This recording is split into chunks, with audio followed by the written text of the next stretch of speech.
नाम दीक्षा लेने वाले व्यक्तियों के लिए आवश्यक जानकारी।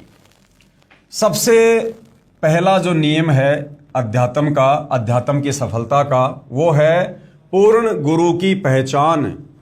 जब तक हमें गुरु की पहचान नहीं होगी कि मैं जिस गुरु से नाम उपदेश प्राप्त कर रहा हूं वो पूर्ण गुरु है भी या नहीं है, वो मेरा मोक्ष करवा भी सकता है या नहीं, उस गुरु से उपदेश लेने के बाद मेरे कष्टों का निवारण होगा या नहीं, मुझे ये सांसारिक लाभ मिलेंगे या नहीं मिलेंगे। और पूर्ण गुरु की पहचान करने का एक ही तरीका है, वो है हमारे धर्मशास्त्र। गीता जी अध्याय 15 श्लोक नंबर 1 से 4 तक पूर्ण गुरु की पहचान बताई हुई है। तो भक्ति की सफलता के लिए सबसे पहले गुरु की पहचान होनी चाहिए, क्योंकि गुरु भक्ति की प्रथम सीढ़ी है, प्रथम सीढ़ी।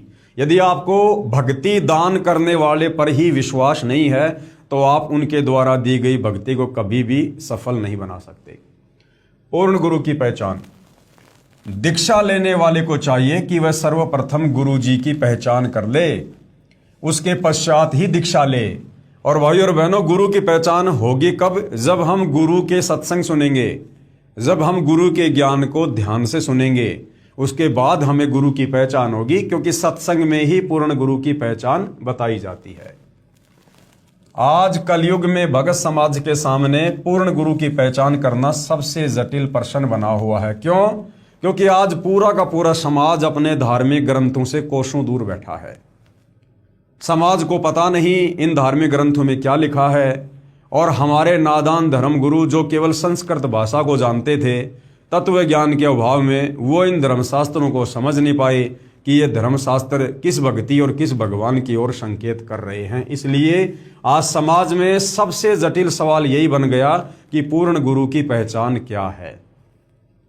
लेकिन इसका बहुत ही लघु और साधारण सा उत्तर है कि जो गुरु शास्त्रों के अनुसार भक्ति करता है और अपने अनुयायियों अर्थात शिष्यों द्वारा करवाता है, वही पूर्ण संत है।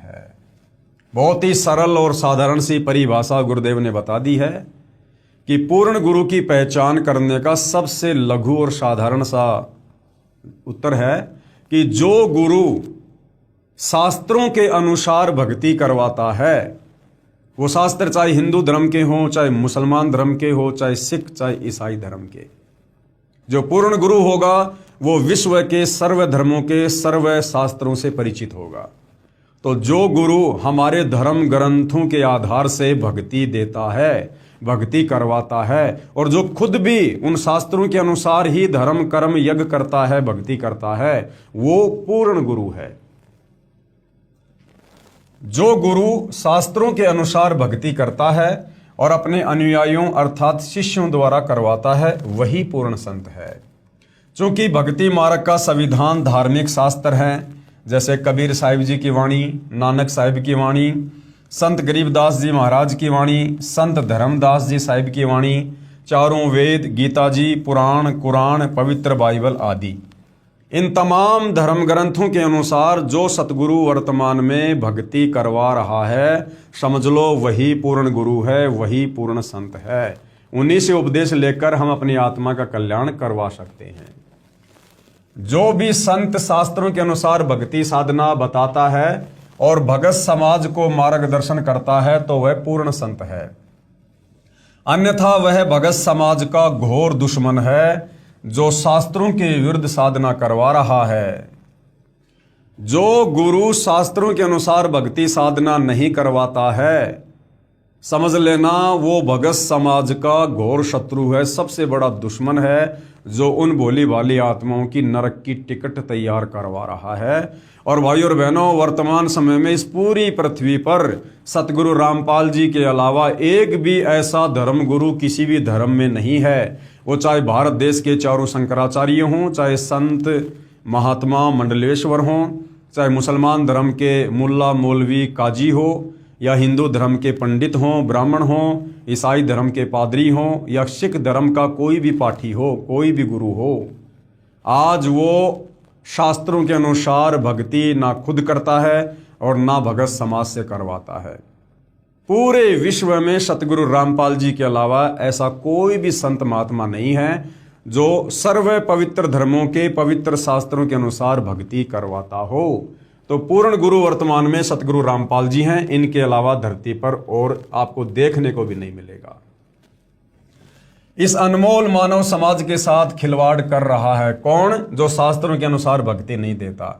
ऐसे गुरु या संत को भगवान के दरबार में घोर नरक में उल्टा लटकाया जाएगा। अब सोचिए भाई और बहनों, जब उन गुरुओं को ही नरक में उल्टा लटकाया जाएगा तो उन गुरुओं के द्वारा जो शास्त्र विरुद्ध साधना कर रहा है उनका क्या हश्र होगा, ये आप समझ सकते हैं। उदाहरण के तौर पर जैसे कोई अध्यापक सिलेबस यानी पाठ्यक्रम से बाहर की शिक्षा देता है तो वह उन विद्यार्थियों का दुश्मन है। स्कूल में यदि टीचर बच्चों को उनके सिलेबस के अकॉर्डिंग ना पढ़ाकर अगर और इधर उधर की बातें बताता है, मनमुखी बातें बताता है, तो वो टीचर उन विद्यार्थियों का सबसे बड़ा दुश्मन है, उनके भविष्य को अंधकार में लेकर जा रहा है।